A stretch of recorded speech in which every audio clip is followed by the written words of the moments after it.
सुप्रभात विद्यार्थी मित्रों, हूँ उर्मी देसाई श्री सारस्वत विद्यालय राता वापी तरफथी।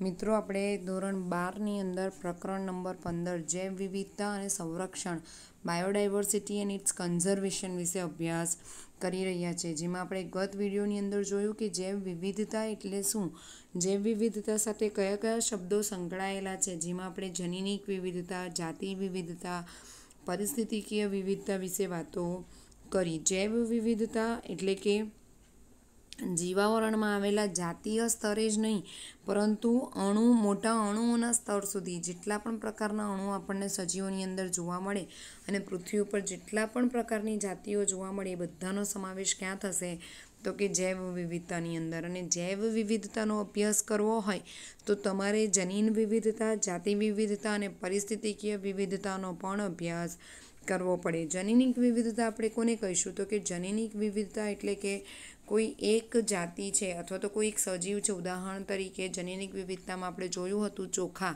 કે ભારતમાં લગભગ ચોખાની 50,000થી વધારે જાતિઓ છે, તો એ બધી જ જાતિઓનો તમે અભ્યાસ કરો તો એ જનીનિક વિવિધતાનો અભ્યાસ કહેવાશે। ત્યાર પછી જાતિ વિવિધતા એટલે કે પૃથ્વી ઉપર અલગ અલગ જે ઘાટ આવેલા છે, પશ્ચિમ ઘાટ છે, પૂર્વ ઘાટ છે, ઉત્તર ઘાટ છે, દક્ષિણ ઘાટ છે, અલગ અલગ જગ્યાએ પૃથ્વીના અલગ અલગ ભૌગોલિક વિસ્તાર ઉપર તમે જે તે જાતિનો અભ્યાસ કરો એ જાતિ વિવિધતા છે। અને છેલ્લે પરિસ્થિતિકીય વિવિધતા એટલે શું તો કે ઇકોલોજીકલ ડાયવર્સિટી। પરિસ્થિતિકીય વિવિધતા એટલે પૃથ્વી ઉપર આખા જીવાવરણમાં અલગ અલગ પ્રકારની પરિસ્થિતિ આવેલી છે, જેવી કે રણ પ્રદેશો છે, વર્ષાવનો છે, ક્ષારયુક્ત વિસ્તારો છે, ભેજયુક્ત ટાપુઓ છે, વહેલા નદમુખી પ્રદેશો છે, બધી જગ્યાએ અલગ અલગ પ્રકારના તમને સજીવો જોવા મળશે। તો આ બધાનો સમાવેશ આપણે જૈવ વિવિધતામાં કરી શકીએ। હવે આ જૈવ વિવિધતા પૃથ્વી જ્યારથી અસ્તિત્વમાં આવી ત્યારથી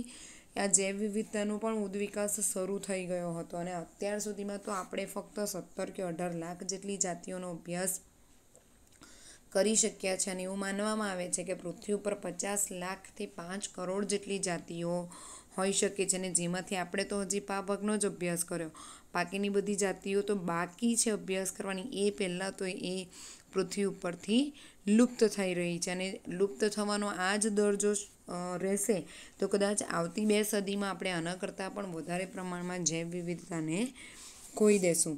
ત્યાર પછી આપણે પૃથ્વી તથા ભારતમાં જૈવ વિવિધતા વિશે વાત કરી હતી ગત વિડીયોની અંદર, કે ભારતની અંદર અને આખા પૃથ્વી ઉપર જૈવ વિવિધતા કેટલી છે, જેમાં ભારતની જૈવ વિવિધતાની અંદર આપણે જોયું હતું કે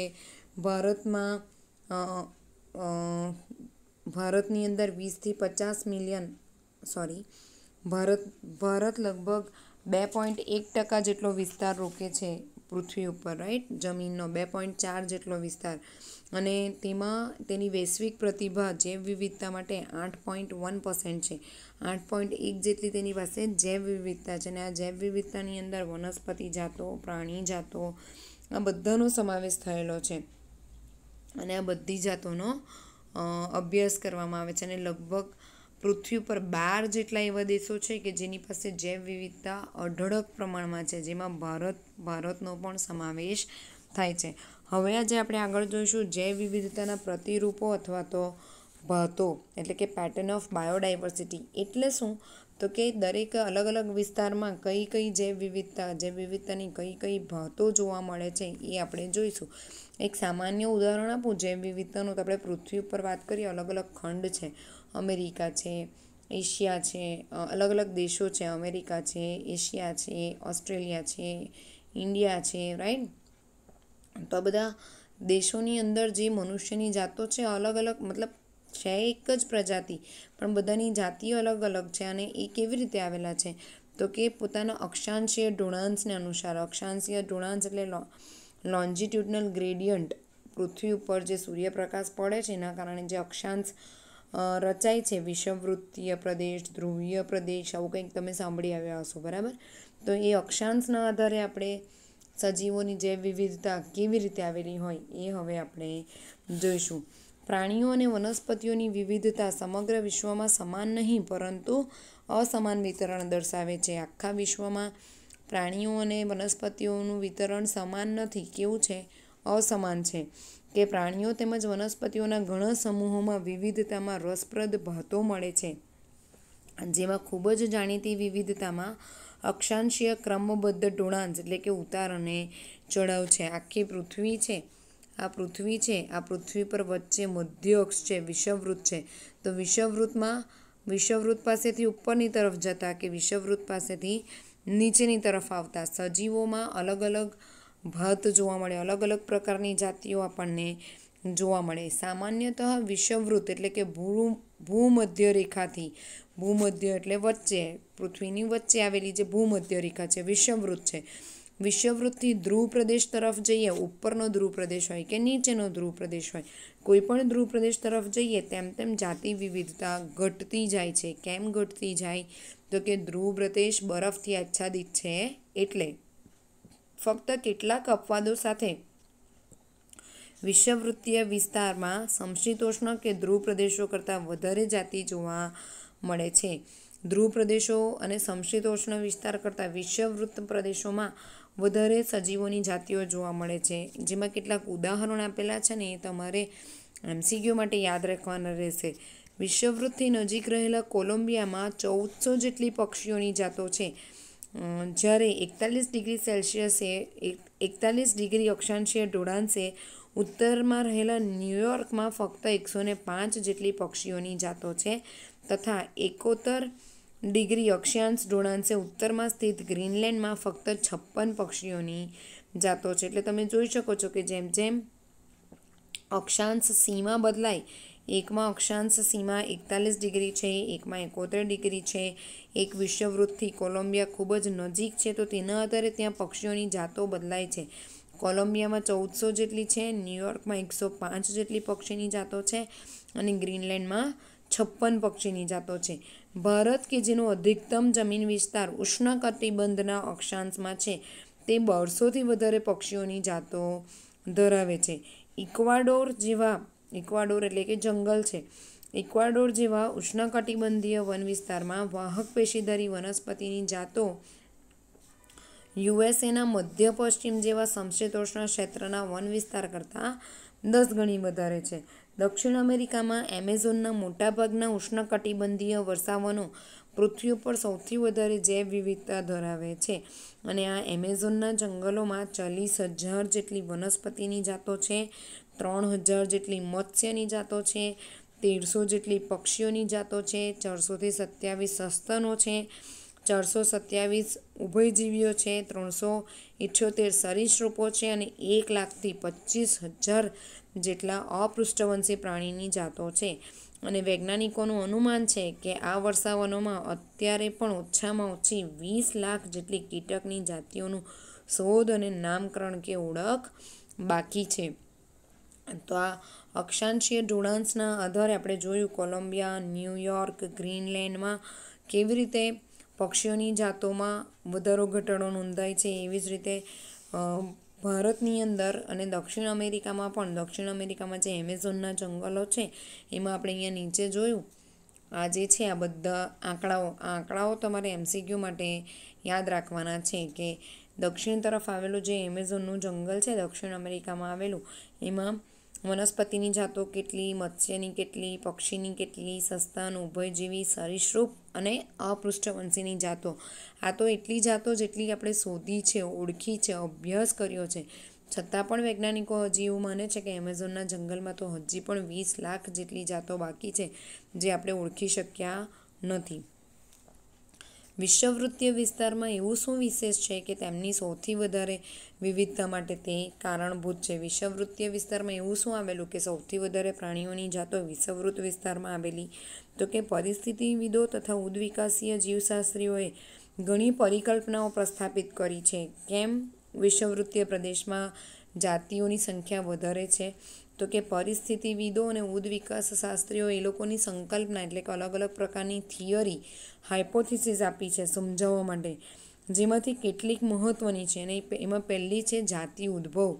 સામાન્ય રીતે સમયનું કાર્ય છે. સમશીતોષ્ણ કટિબંધ આધીન વિસ્તારોમાં ભૂતકાળમાં વારંવાર હિમપ્રપાત થતો રહ્યો, જ્યારે તેનાથી વિપરીત ઉષ્ણકટિબંધીય અક્ષાંશો લાખો વર્ષોથી તેની સાપેક્ષે ખલેલ વગરના રહ્યા અને આ કારણે જાતિ વૈવિધ્યકરણ માટે લાંબો ઉદ્વિકાસીય સમય મળ્યો. કે વિષુવવૃત્તીય પ્રદેશ જે હોય નજીક, ત્યાં જાતિઓની સંખ્યા કેમ વધારે? તો કે જાતિ ઉદ્ભવના કારણે આવું થયું હશે. જે સમશીતોષ્ણ કટિબદ્ધ વિસ્તાર છે ત્યાં વારે ઘડીએ હિમપ્રપાત એટલે કે બરફ વર્ષા થાય અને આ બરફ વર્ષા થવાના કારણે ત્યાં વારે ઘડીએ જાતિઓની સંખ્યા બદલાયા કરે. જ્યારે ઉષ્ણકટિબંધીય વિસ્તારમાં બરફ વર્ષા થતી નથી એટલે ત્યાં જે જાતિ હશે તે સ્થાયીની સ્થાયી વર્ષો સુધી ખલેલ પહોંચ્યા વગર જીવીને એવી રહે છે. એટલા માટે જાતિ વૈવિધ્યકરણ માટે લાંબો ઉદ્વિકાસીય સમય ઉષ્ણકટિબંધમાં મળી રહે છે. બીજું છે ઉષ્ણકટિબંધ પર્યાવરણ એ સમશીતોષ્ણ પર્યાવરણથી વિપરીત રીતે ઓછા મોસમીય પરિવર્તનયુક્ત પ્રમાણમાં વધુ સ્થિર અને ભવિષ્ય ભાખવા યોગ્ય અથવા તો અનુમાનિત રહ્યું છે. આવું સ્થિર પર્યાવરણ અનોખા વિશિષ્ટીકરણને પ્રોત્સાહિત કરતું રહ્યું તથા સૌથી વધુ જાતિ વિવિધતા તરફ દોરાયું. ઉષ્ણકટિબંધ પર્યાવરણમાં શું છે તો કે સમશીતોષ્ણ પર્યાવરણમાં બધું ચેન્જ થયા કરે, વારે ઘડીએ ઋતુકીય ફેરફારો આવ્યા કરે. જ્યારે ઉષ્ણકટિબંધીય વિસ્તારમાં ઋતુકીય ફેરફારો આવે તો પણ એ એટલા પ્રબળ નથી કે ત્યાંની જાતિઓની ઉપર એ અસર દર્શાવે, જેના કારણે ત્યાંની જાતિઓ કેવી તો કે પ્રમાણમાં વધુ સ્થિર અને એના ઉપરથી ભવિષ્ય ભાખવા યોગ્ય, એટલે કે આપણે કહી શકીએ કે આ જાતિ આટલા વર્ષ પછી પણ જોવા મળશે. અને આવું સ્થિર પર્યાવરણ રહ્યું જેના કારણે એ વધારે પ્રકારની જાતિ વિવિધતા તરફ દોરાયું. વિષુવવૃત્તીય પ્રદેશમાં વધુ સૌર ઉર્જા ઉપલબ્ધ છે જે તેના ઉચ્ચ ઉત્પાદનમાં સહભાગી બને છે અને ઉચ્ચ ઉત્પાદકતા સૌથી વધુ વિવિધતા માટે પરોક્ષ રીતે ફાળો આપી શકે છે. જે તે વિસ્તાર જેમ કે ઉષ્ણકટિબંધનો વિસ્તાર છે જે વિશ્વવૃત્તની નજીક છે, તો આ ઉષ્ણકટિબંધના વિસ્તારમાં જે વિશ્વવૃત્તની નજીક છે ત્યાં સૌર ઉર્જા વિપુલ પ્રમાણમાં મળે, સૂર્યપ્રકાશ સીધો આવે ત્યાં, એટલે ત્યાંની ઉત્પાદકતા વધારે અને જે નિવસન તંત્રની ઉત્પાદકતા વધારે હોય ત્યાં જાતિ વિવિધતા પણ વધારે જોવા મળે. તો આ હતું પહેલું કે ક્યાં જાતિ વિવિધતા વધારે જોવા મળે, તો કે અક્ષાંશીય ઢોળાંશને આધારે જાતિ વિવિધતામાં પૃથ્વી ઉપર તફાવત જોવા મળે. હવે બીજું છે જાતિ વિસ્તારના સંબંધો. હવે છે જાતિ વિસ્તારના સંબંધો. હવે જાતિ વિસ્તારના સંબંધો એટલે શું? જે તે જાતિ જે તે ભૌગોલિક પરિસ્થિતિમાં રહે છે તો એ કેવી રીતે ત્યાં અનુકૂલિત છે, તે ભૌગોલિક વિસ્તાર એને શું પૂરું પાડે છે જેના કારણે એ જાતિ ત્યાં જોવા મળે. તો જોઈએ આપણે જાતિ વિસ્તાર અને સંબંધો. Species area relationship. જર્મનીના મહાન પ્રકૃતિવિદ અને ભૂગોળશાસ્ત્રી એલેક્ઝાન્ડર વોન હમ્બોલ્ટનું નામ યાદ રાખજો મિત્રો. એલેક્ઝાન્ડર વોન હમ્બોલ્ટે દક્ષિણ અમેરિકાના જંગલોના વેરાન પ્રદેશમાં તેમના પ્રારંભિક અને વ્યાપક સંશોધન દરમિયાન અવલોકન કર્યું હતું.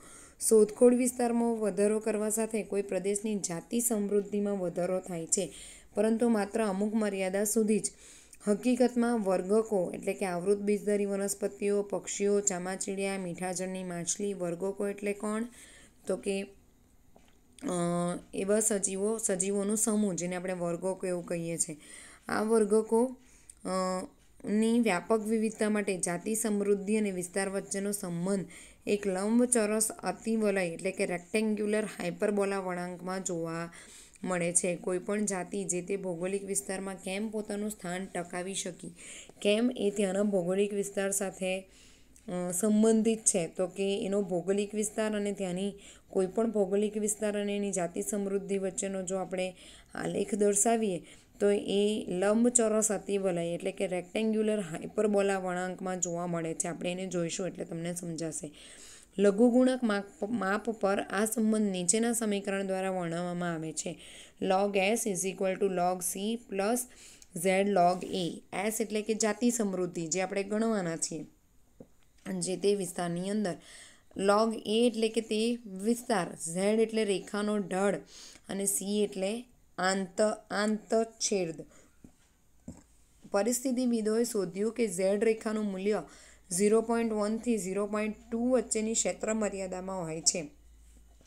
પછી ભલે વર્ગીકરણીય સમૂહ કે પ્રદેશ જેમ કે બ્રિટનમાં વનસ્પતિઓ, કેલિફોર્નિયામાં પક્ષીઓ કે ન્યૂયોર્ક રાજ્યમાં મૃદુકાયો કોઈ પણ હોય, એટલે કે તમે આ જે ઇક્વેશન છે log s is equal to log c plus Z log a, તો ઝેડની વેલ્યુ 0.1થી 0.2 લઈ શકો. અને જે વિસ્તાર છે, વર્ગીકરણીય પ્રદેશ છે, એ પ્રદેશ કોઈ પણ હોઈ શકે. બ્રિટનનો વનસ્પતિઓ માટેનો પ્રદેશ, કેલિફોર્નિયામાં પક્ષીઓ માટેનો પ્રદેશ, ન્યૂયોર્કમાં મૃદુકાય માટેનો પ્રદેશ, કોઈ પણ. તેને અનુલક્ષીને સમઆષ્ટ્રાયણ રેખાનો ઢાળ આશ્ચર્યજનક રૂપે એક સમાન હોય છે. પરંતુ જો તમે સમસ્ત ખંડો જેવા કોઈ જ વિશાળ પ્રદેશો વચ્ચેના જાતિ વિસ્તારના સંબંધોનું પૃથ્થકરણ કરો તો તમને જોવા મળશે કે સમાશ્રય રેખાનો ઢાળ ખૂબ જ વધારે તીવ્ર એટલે કે ત્રાસો જોવા મળે છે. જ્યાં ઝેડ રેખાનું મૂલ્ય 0.6થી 1.2 જેટલું ક્ષેત્ર મર્યાદામાં હોય છે. ઉદાહરણ માટે, વિવિધ ખંડોના ઉષ્ણકટિબંધીય જંગલોમાં ફળાહારી પક્ષીઓ અને સસ્તનોની ઝેડ રેખાનો ઢોળાવ 1.15 જેટલો જોવા મળે છે. અને આ સંદર્ભમાં તીવ્ર ઢોળાંશનો અર્થ શું થાય? તીવ્ર ઢોળાંશ એટલે કોઈ સામાન્ય પ્રકારના સજીવો જોવા મળે, પછી એનાથી એકદમ ઉચ્ચ કક્ષાના સજીવો જોવા મળે. આ જે આલેખ આપેલો છે, લંબચોરસ અતિવલય અથવા તો રેક્ટેન્ગ્યુલર હાઇપરબોલા, આ રેક્ટેન્ગ્યુલર હાઇપરબોલા શું સમજાવે છે? તો કે કોઈ એક વિસ્તાર છે, આ કોઈ એક વિસ્તાર છે અને એની ઉપર જાતિ સમૃદ્ધિ આપણે લીધી છે. તો આ જાતિ સમૃદ્ધિને આપણે કોઈ વિસ્તારની લઈએ તો તે આપણે કોઈ એક વિસ્તારની વાત કરીએ તો એ કેવું મળે? તો કે આવું રેખીય મળે વિસ્તારની વાત કરીએ. પણ આખા પૃથ્વીને આપણે કોઈ એક તંત્ર તરીકે લઈએ તો એવું ત્રાસું મળે, વળાંકવાળું મળે. રાઈટ? આવું કેમ થાય? તો કે જે તે સજીવ ત્યાં જ્યારે રહેવા માટે અનુકૂળતા કેળવશે ત્યારે ત્યાં એડજસ્ટ થશે, પછી ત્યાં ગ્રોથ પામશે અને હવે ત્યાં એડજસ્ટ થઈ જાય, અનુકૂલન પામી લે, પછી એ ત્યાં પોતાની વસ્તીને, પોતાની જાતિને સ્થાયી કરશે. જ્યારે આપણે પૃથ્વીનો આવો જાતિ વિસ્તાર સંબંધનો આલેખ દોરીએ તો આપણે દરેકે દરેક વિસ્તારમાં અલગ અલગ પ્રકારની જાતિ જોવા મળે, એટલે એનો આલેખ આવો વળાંકવાળો છે. હવે આપણે આગળ જોઈએ નિવસન તંત્ર માટે જૈવ વિવિધતાનું મહત્ત્વ. અત્યાર સુધીમાં આપણે શું જોઈ ગયા? તો કે આપણે જોયું કે જૈવ વિવિધતાની વાતો કે તમને પૃથ્વી પર અલગ અલગ પ્રકારના સજીવો કઈ રીતે જોવા મળે. તો પહેલું તો એ સજીવ કયા ઢોળાંશ ઉપર રહે છે એ, અને બીજું કે કેવા વિસ્તારમાં રહે છે એ. એના ઉપરથી આપણે કેવી રીતે જૈવ વિવિધતા વધારે પ્રમાણમાં જોઈ શકીએ, એનો અભ્યાસ કરી શકીએ. હવે છે નિવસન તંત્ર માટે જૈવ વિવિધતાનું મહત્ત્વ. શા માટે આટલી બધી જૈવ વિવિધતા આપણને પૃથ્વી ઉપર જોવા મળે, એનું મહત્ત્વ શું છે એ હવે આપણે જોઈશું. તમે આહારજાળ અને આહાર શૃંખલા ભણી જ આવ્યા છો ધોરણ 10ની અંદર, બરાબર? તો આહારજાળ અને આહાર શૃંખલાની અંદર તમે શું ભણ્યા? તો કે અલગ અલગ પ્રકારના સજીવો પોતાના ખોરાક માટે બીજા પોતાનાથી નાના કદના સજીવો ઉપર આધાર રાખે છે, બરાબર ને? તો એ શું છે? એ જૈવ વિવિધતા છે કે કોઈ નિવસન તંત્ર સ્થાયી ક્યારે રહે? તો કે એમાં દરેક સ્તરના સજીવોની સંખ્યા જળવાય તો. અને દરેક સ્તરના સજીવો એટલે શું? તો કે તે નિવસન તંત્રની જૈવ વિવિધતા જળવાય તો. તો ચાલો આપણે જોઈએ નિવસન તંત્રમાં જૈવ વિવિધતાનું મહત્ત્વ. શું કોઈ સમુદાયમાં જાતિની સંખ્યા ખરેખર નિવસન તંત્રની કામગીરી માટે મહત્ત્વપૂર્ણ બાબત છે? એટલે કે કોઈ નિવસન તંત્રમાં જાતિની સંખ્યા કેટલી છે, શું તે નિવસન તંત્રના કાર્ય માટે મહત્ત્વપૂર્ણ છે? આ એક સવાલ છે જેના માટે પરિસ્થિતિવિદો એક ચોક્કસ જવાબ આપી શક્યા નથી. ઘણા દાયકાઓ સુધી પરિસ્થિતિવિદો માનતા હતા કે વધુ જાતિઓ ધરાવતા સમુદાયો સામાન્ય રીતે ઓછી જાતિ ધરાવતા સમુદાયો કરતાં વધારે સ્થિર વલણ ધરાવે છે. એ જ જૈવિક સમુદાય માટે સચોટ સ્થિરતા શું છે? કે પરિસ્થિતિવિદો અથવા તો જે વૈજ્ઞાનિકો આની સાથે સંકળાયેલા હતા એ લોકોએ શું કીધું કે જે નિવસન તંત્રમાં જે સજીવોની સંખ્યા, જે જાતિની સંખ્યા વધારે હશે એવી એક જાતિ કે જેની અંદર સજીવોની સંખ્યા વધારે છે. ઉદાહરણ તરીકે કૂતરાની જાતિ છે અને કૂતરાની સંખ્યા વધારે છે, અને બિલાડીની જાતિ છે, બિલાડીની સંખ્યા ઓછી છે. તો વૈજ્ઞાનિકોએ શું કીધું કે કૂતરાની જાતિ વધારે છે એટલે એ જાતિ કેવી રહેશે? સ્થિર રહેશે. એ નિવસન તંત્રમાં આપણને જોવા મળશે. પણ એકચ્યુઅલી કોઈપણ જૈવિક સમુદાયની સ્થિરતા એટલે શું? તો કે એક સ્થિર સમુદાય તેની ઉત્પાદકતામાં વર્ષે ઘણો ફેરફાર થવો જોઈએ નહીં. તે સમયે આવનાર અવરોધો માટે પ્રતિરોધક કે પ્રસંગોપાત વિક્ષેપો સામે પ્રતિકારક અથવા સ્થિતિસ્થાપક હોવું જોઈએ અને તે વિદેશી જાતિઓ દ્વારા થતા આક્રમણ માટે પ્રતિરોધક પણ હોવું જોઈએ. કોઈપણ જાતિ જે તે નિવસન તંત્રમાં સ્થિર છે. સ્થિરતા કેવી રીતે આવે તો કે એના 3 કારણ કે જ્યારે એ જાતિ પ્રજનન કરે ત્યારે એની અંદર બહુ ઘણા ફેરફારો આવવા જોઈએ નહીં. બીજું, સમયે સમયે જે પ્રતિરોધકો આવે કે અવરોધો આવે પર્યાવરણના કારણે એની અંદર એ સ્થિર રહેવું જોઈએ. અને ત્રીજું, કોઈ વિદેશી જાતિ એ ભૌગોલિક વિસ્તારમાં રહેવા આવે તો એના દ્વારા થતા આક્રમણની સામે પણ જે જાતિ પહેલાંથી નિવસન તંત્રમાં છે એ ટકી રહેવી જોઈએ. આપણે જાણતા નથી કે આ લક્ષણો સમુદાયમાં જાતિ સમૃદ્ધિ સાથે કેવી રીતે જોડાયેલા છે, પણ ડેવિડ ટેલિમેન, વૈજ્ઞાનિકનું નામ છે ડેવિડ ટેલિમેનના પ્રયોગશાળાની બહાર ભૂખંડો પર કરવામાં આવેલા લાંબા સમયના નિવસન તંત્રના પ્રયોગો આ વિષયે કેટલાક કામચલાઉ જવાબો પૂરા પાડે છે.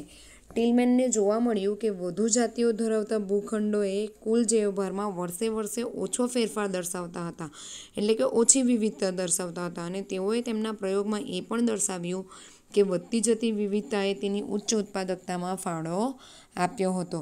આપણે 3 કારણ જોયા કે જે તે વિસ્તારમાં જૈવ વિવિધતા અથવા તો જાતિ કઈ રીતે સ્થિર રહી શકે. તો પહેલું તો એ પોતાની ઉત્પાદકતામાં જે વધારો કરે એમાં બહુ ફેરફાર દર્શાવવા જોઈએ નહીં.